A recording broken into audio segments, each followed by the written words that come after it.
做美国的敌人是危险的，但做美国的盟友是致命的。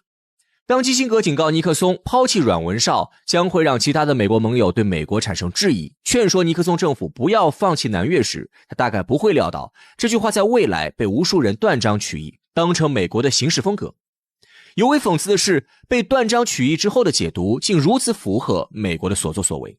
当特朗普公然喊出美国优先的口号，一直被美国视为敌人的俄罗斯、朝鲜、中国反倒成了受到冲击较小的国家，反倒是日韩欧加这些美国的坚定盟友一片哀嚎。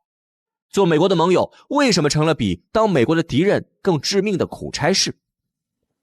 自冷战以来，美国作为世界上唯一的超级大国，成为了世界各国争相靠拢的对象，成为美国的盟友一度是许多国家的最高期待。然而谁也不会想到，随着世界局势的变化，曾经让不少国家引以为傲的美国盟友身份，竟然一夕之间成为了这些国家的催命符。随着以中国为代表的广大发展中国家不断进步，美国无法再对世界形成压倒性优势，其稀缺落后地区以维持自身繁荣的体系运作开始不那么顺畅。在从他国吸血量被迫减少的同时，美国国内日益壮大的资本却越发贪婪，侵占的财富份额越来越多，这使得美国普通人的生活变得艰难，许多美国人因此对现状产生了极大的不满。就是在这样的背景下，2016年美国草根选民抛弃了传统建制派基因，将特朗普推上了美国总统宝座。特朗普上台之前就明明白白地告诉所有人，他奉行的是美国主义而非全球主义，不会让那些美国盟友继续占美国便宜。在他上台之后，果然说到做到，先后退出了巴黎协定、跨太平洋伙伴关系协定、伊核协定等一系列在他看来对美国不利的群。甚至就连美国一手打造是美国霸权重要基础的北约都被特朗普看不顺眼。那些自冷战时期就已经将安全防务外包给了北约的欧洲国家，都遭到了特朗普不加钱就没有安全保障的威逼，这让长期将国防预算压得极低，把钱挪去发展经济的欧洲国家苦不堪言。因此当2020年美国大选特朗普落败，美国重回传统建制派路线时，各路美国盟友着实是松了一口气。可惜好景不长，4年之后特朗普再度卷土重来。在一众美国盟友看来，重回白宫的特朗普比上一个任期时更加疯狂。特朗普在上一个任期虽然没少向盟友挥刀，但好歹是将最主要的目标指向了中国这个敌人。众美国盟友心中多少还有一丝美国敌人比我惨，盟友还是有优待的安慰。但是这一次特朗普竟将盟友的收割序列排在了美国敌人的前面。前总统拜登为给俄罗斯放血，怂恿乌克兰与俄罗斯对抗到底，许诺永远支持乌克兰，一度将泽连斯基捧成了国际宠儿。结果特朗普嫌弃援乌花钱，还迟早要失败，一上台就催着赶紧结束俄乌冲突，哪怕是以乌克兰向俄罗斯割地的形式结束也无所谓，还逼乌克兰赶紧还钱。如果乌克兰被卖，还可以解释为乌克兰从未加入北约，算不上美国盟友，从一开始就只是被美国当棋子用，如今价值即将被榨干，被抛弃也在情理之中。可特朗普还扬言要吞并加拿大和格陵兰，这两者可都是正经的北约成员，加拿大更是昂萨核心五眼联盟的一员。反倒是对于那些美国的敌人，特朗普却要客气得多。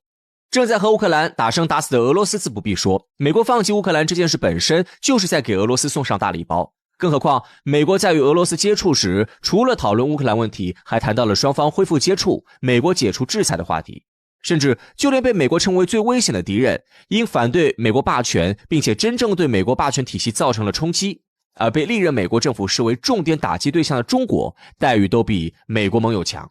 别看特朗普抗中口号没少喊，但真给中国新增的手段不过是在原本的贸易战基础上再加上2轮 10% 的关税。可与此同时，特朗普这个看逆差格外不顺眼的总统也给加拿大商品加征了 25% 的关税，欧盟的钢铝等产品也获得了加税 25% 的待遇。这让以加拿大为代表的美国盟友们忍不住抱怨，为什么美国对敌人都比对盟友要好。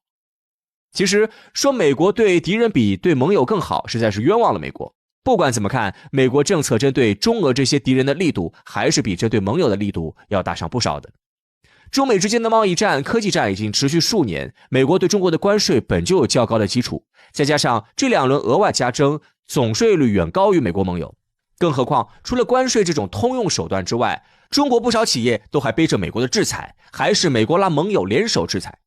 俄罗斯更是自2022年俄乌局势升级以来，早就吃满了欧美的总计超2万项制裁，现在恐怕想要找出俄罗斯没被欧美制裁的项目都是一件难事。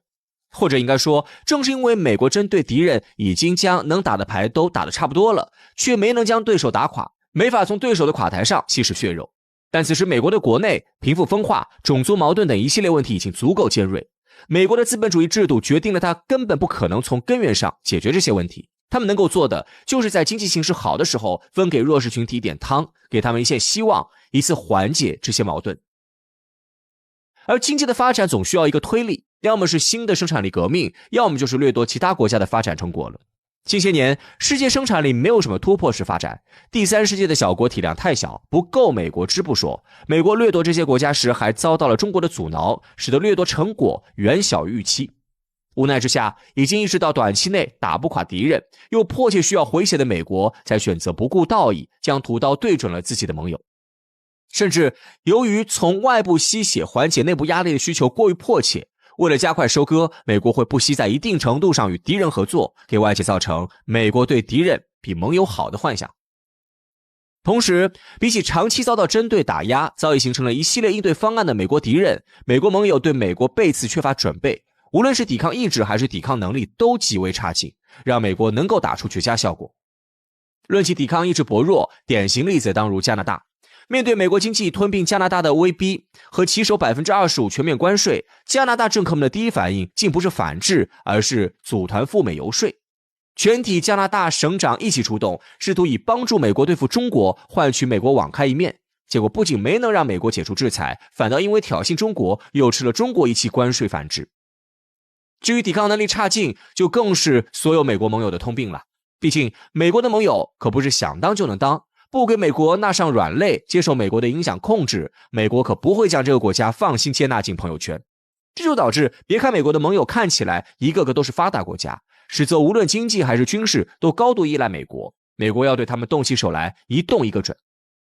比如特朗普这次上台，张口就要求欧洲提高国防预算，将国防开支从过去的不足 2% 一口气拉到 5%。 从当前的国际形势和世界各国军工生产能力来看，不用想也知道，这笔钱中绝大部分都将被用于向美国军工企业购买军备，换句话说，就是逼欧洲上供。可面对美国不加钱就让俄罗斯打你的威胁，早已在多年的潜移默化中将俄罗斯视为洪水猛兽的欧洲，恐怕也不敢做出其他选择。事实上，面对美国的盘剥，只要坚定抗争意志，积极应对，有效反制，让美国清楚地认识到伤敌的同时也会伤己。时间久了，这个从来将利益放在首位的国家就会选择妥协。那些非洲、拉美的第三世界国家，由于自身实力薄弱，顶不住美国的压力。但那些能够成为美国的盟友、参与昔日霸权分赃的国家，却不至于如此。只是这些国家长期以美谋大，挟美自重，早已将讨好美国视为了生存之道。当美国的背刺袭来，全然不知如何应对，以至于只能在惶惶然中被端上餐桌，成为美国的补血美餐。当特朗普的草台班子挥下关税大棒时，不管白宫内部有多少人正在试图通过做空美股赚钱，至少许多特朗普的支持者都发自内心相信这些粗暴的策略是在给美国刮骨疗毒。美国一定能在特朗普的手中浴火重生，实现再工业化。再工业化能将工作岗位带回美国，让钱留在美国，让美国人，尤其是那些中年白人，再次看见上世纪中期的黄金时代。但是只要翻开美国工业从无到有再到无的历史，你就能明白，不管特朗普如何折腾，所谓的再工业化，其本质只是美国在霸权落幕之前的垂死挣扎。再工业化意味着美国曾经实现过工业化，也同时意味着如今的美国在工业上已不复往昔。在真实的历史当中，工业不仅是美式霸权的第一块基石，同时也是美国出众的生活条件的重要保证。美国的工业史与美国的崛起史高度重合。在第二次工业革命之前，从英国殖民地独立而来的美国，在国际上的影响力微乎其微。其在历史上最关键的国运转折点，就是南北战争后，伴随大量欧洲移民而同步开启的工业革命。1860年左右开始的第二次工业革命当中，美国依靠着辽阔本土带来的资源优势，以及欧洲移民带来的新技术，同时在钢铁、石油、电力、通讯、交通等多个方面突飞猛进，在30年时间内，依靠上千万工业人口，实现了当时全球最高水平的工业化。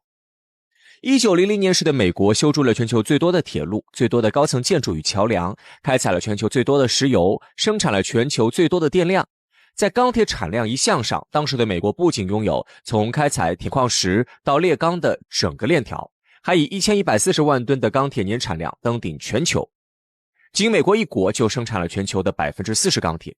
我们今天经常谈到，中国是全球唯一拥有联合国产业分类中全部工业门类的国家。而在历史上，第一个达成类似成就的就是当时的美国。工业化虽然没有在当时就为美国带来霸权，但美国霸权的真正确立则与美国工业的进一步发展息息相关。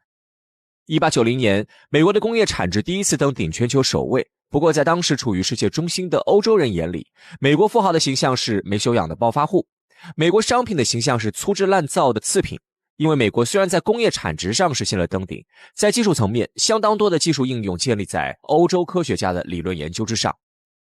美国工业的繁荣在欧洲人看来只是利用面积与人口规模造成的虚胖，因此工业产值登顶没有为美国带来欧洲人的尊重。即使经过了第一次世界大战，欧洲依然认为世界的中心在他们那边。当时的美国政府也非常清楚，欧洲人的成见与美国在技术上的落后是美国国际地位无法进一步提升的关键。因此，在二战结束前，美国最重视的就是利用美国在工业生产上的优势，将工业成果大量转化为美国人实际的生活体验。自1910年到1930年，美国在政府主导下修建了全国电网，超 70% 的美国家庭都是在这一时期实现了通电。覆盖全国的电网建立起来之后，以通用电气与西屋电气为首的制造业巨头，为当时的美国人提供了大量廉价电器。包括空调、冰箱、洗衣机、收音机与电视在内的家用电器，都由那一时段的美国企业率先实现大批量生产。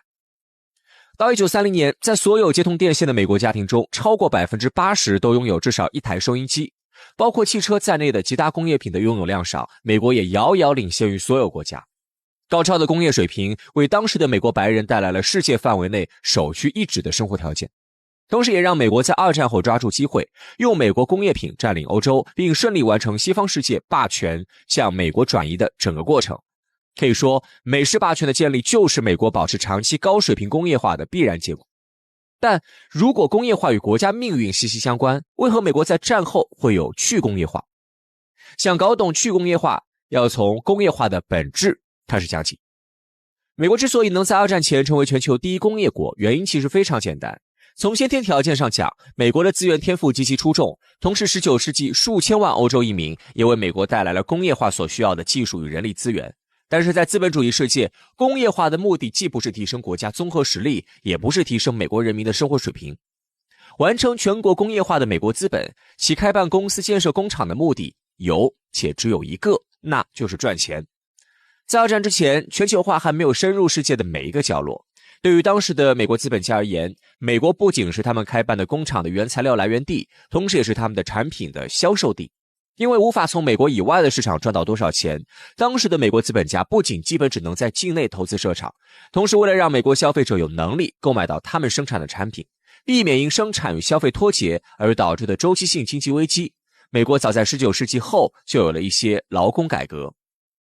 在1929年经济危机之后，更是在提升劳工待遇的同时，加大了政府对于经济的干预。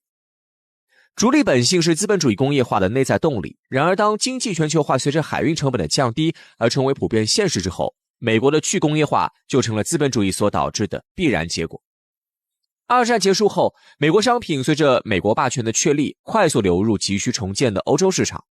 这种经济扩张为美国带来了令特朗普回忆至今的黄金时代。但在另一方面，当那些使用美国工业品的国家被拖入工业社会，并开始追求价格更低廉的本土工业品之后，一个问题同时摆在了美国与美国的盟国面前，那就是除美国以外的国家有没有必要建立类似于美国一样的工业体系。如果站在美国霸权的角度来讲，阻止其他任何国家工业化，并用美国工业品控制这些国家，才是维持美国霸权的正确选择。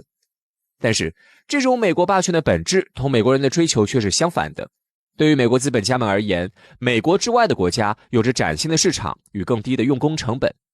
投资这些国家并帮助其实现工业化，能够让他们在美国之外也赚到钱。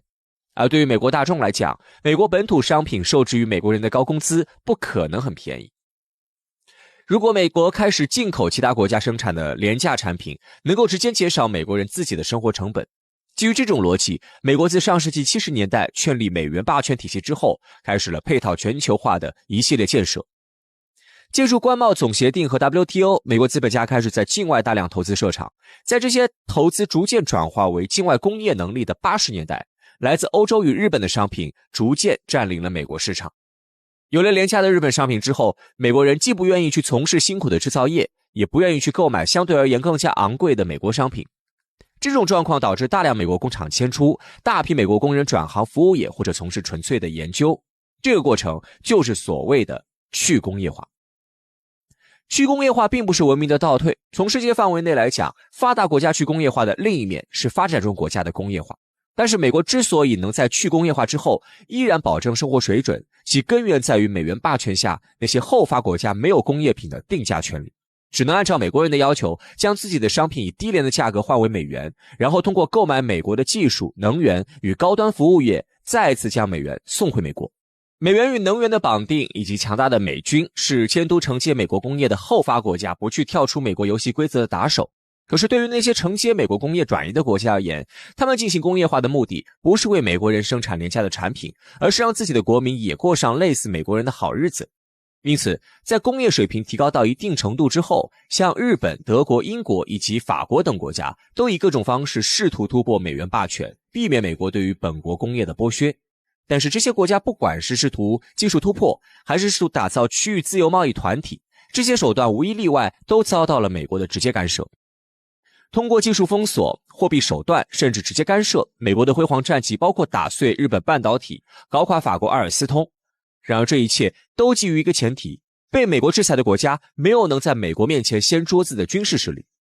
也正因为如此，美国即使敢对中国挥舞关税大棒，也无法像广场协定时那样直接勒令中国更改汇率。而美国最终拿出再工业化这个口号，本质上只是因为无法反制中国，试图走回头路罢了。